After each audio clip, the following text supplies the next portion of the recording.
Good morning, everyone, and welcome to the next episode of Kesscraft. I have a few plans for today, so let's jump right on in. Big plan number one, finish up at least the roof of the library/storage facility. Okay, now that that's done, let's start getting this interior ready. Okay, time to get some decorations going. Alright, it's looking pretty good so far. I've created this little front desk area and I want eventually to have some copper golems as like little service workers and put some copper chests up in the desk. So it looks like the copper golems are actually going to like be a librarian. It'll be super cute. But for now, let's start getting some chests in here.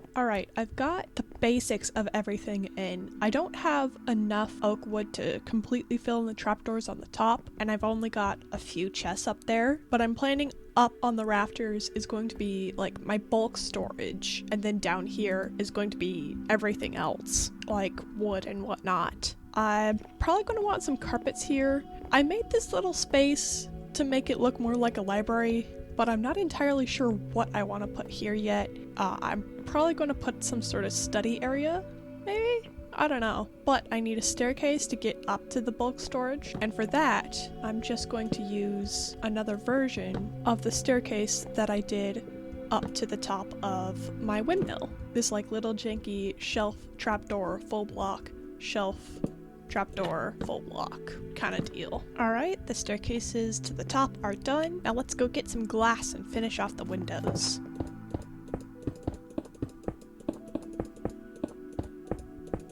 Okay, the back window is a little bit open. You can just kind of walk right through it. And I do have a plan to fix it, but of course, me being me, I've run out of materials.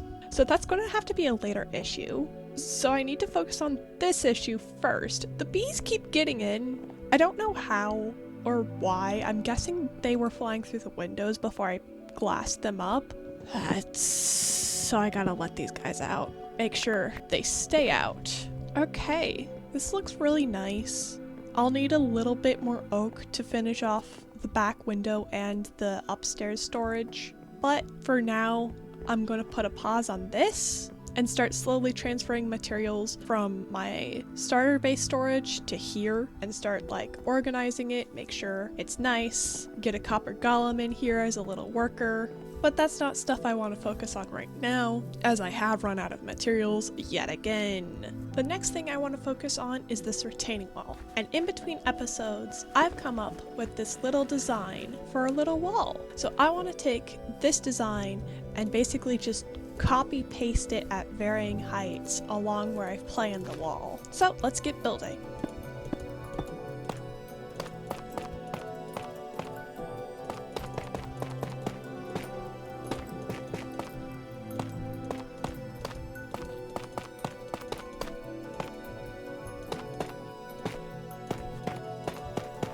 There we go, the retaining wall is done. It looks super nice. I can extend the wall if I need, or I can make it taller if I need, which is super nice. This top bit still needs some work, but that is mostly in terraforming work, which is a little bit boring, so I might not do that on camera. Alright, there's one more thing I want to do before I move on, and that is put some windows in the front of this, because I realized there are windows in the back that are not sealed in. There's windows on each side, but there's no windows on the front, and it looks a little bit funny. There we go, now the front of that building looks a little bit less bare. Lovely. Alright, now I want to switch gears a little bit. I've finished the retaining wall, and I've built and mostly decorated the storage facility, and it occurred to me that even though I live in this area, I haven't explored it all that much. I know there's plenty of jungle all throughout that way, and that there's a river down there, but while transporting the villagers on my Happy Ghast, I noticed that there were some interesting looking trees over in that direction. Trees that, to me, looked like they belonged in a pale forest. A pale forest that I kind of want to explore. Now, I'm not going to go too deep because it's dangerous. It's a pale forest. It gets a little bit creepy, but I do want to at least grab some of the moss because I think that will be nice. Here it is. I really just want a few blocks of the moss because then I can duplicate it and get my own moss. I'm also going to grab some of these like vine things. Pale hanging moss. That's what this is called. Pale hanging moss. I also don't think you can bone meal the flowers, so I want some of those as well. And right now, I don't really have a need for pale wood, but I'd like to grab some of the saplings anyways, just in case. Alright, it is starting to get dark, but I do see what I think is a dark oak biome just through this little hole. So I'm going to skedaddle in that direction before it gets too dark and the creakings start coming out. Okay, let's get some dark oak, and then let's head home, and then explore more. Is that a lush cave? Did I just see an axolotl? Scrap going home, I'm getting dark oak, and then I'm going to the lush cave. Okay, time to go very carefully into the lush cave because there are a lot of zombies about. Drive by azalea, drive by moss, run because I hear something. That something is baby zombie. There we go, grab one of these, grab some of this, grab one of these. Okay, time to go. While I would like to find a creaking heart, I don't really have reason to get resin right now, so I'm just going to keep exploring and see what I see. Alright, from what I've seen, there's not much beside a pale oak forest, a dark oak forest, and this big ol' birch biome. My base is that way, so I want to go this general direction maybe? See if I can see anything new before swinging back and putting all this junk back. So we must be getting pretty close to the house. What is that? There's like a white blob on that mountain. What is that? What are those? There's more. It's not just the white blob. Oh, there's a small fleet of them. They're planes. Why are there planes just sitting here? Oh, looks like this one crashed pretty hard. How many of these are there? There's one there. There's the white one that I saw first there. There's that one. 3, 4, 6. This is so close to my house. How did I not notice this? What is this place? Creepy is what this place is. Wait, what's that? That's not one of the planes, is it? No, that's a different kind of plane. Whoa, these wings are cool. Weird. And the cow's just walking over it. These are so strange. There's 3 of these guys, 2 over there, and 1 right here. And again, my house is just there. I don't know how I didn't notice these while I was building that. I guess these are just so low to the ground that I couldn't have seen them. Weird. What the heck is that? Is that a boat? Yeah. That's a boat. What's a boat doing out here? That looks like some part of a big old balloon. And what is this? This big old fabric? Is that a wing? Yeah, that's a wing. Why is there a wing on a boat? These masts look like they held something, but I don't think it was sails. I think it might have been that. It looks like some sort of blimp. And what's in here? There's a door. What the heck's this? It's some sort of power source? This place is so weird. Well, I'm very glad I was able to explore. Whatever these were, they must have had to been here a while.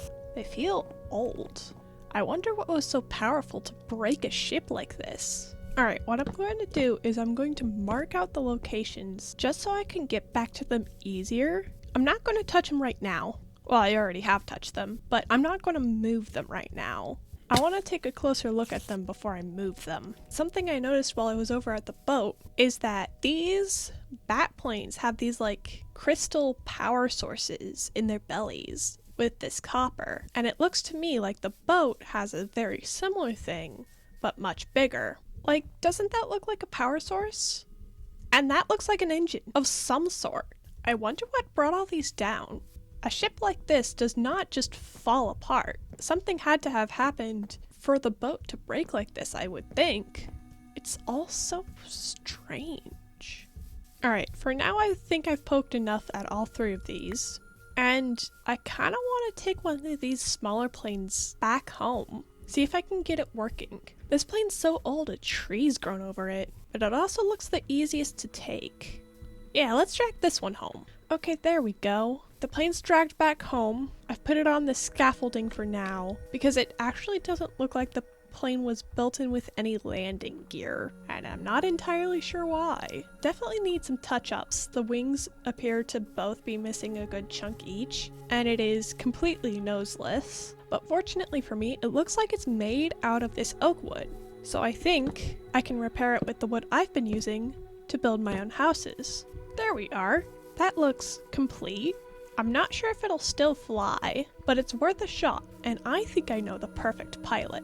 So if I take a copper block and I plop a pumpkin on it, and then I take some shears to it, I'll get a little copper golem. And once this little guy oxidizes and turns into a statue, he'll be the perfect pilot for my plane. I also mentioned earlier in the episode that I want to get some copper golems as like librarians for the storage facility, but I only had enough copper to make one copper golem. So let's do a little quick delve into the mines to get some more copper. Alright, I got some copper blocks, so let's put some little helpers into the storage facility and maybe close off this for now just so that they don't escape. I doubt they will, but just in case. And it is going to take a while for this guy to oxidize so I can put him on the plane, so I'm just going to leave him for now and hope he does that. But that is where I'm going to leave this episode of Keshcraft. If you enjoyed, leave a like and subscribe and all that fun stuff. And I will see you all next time. Bye!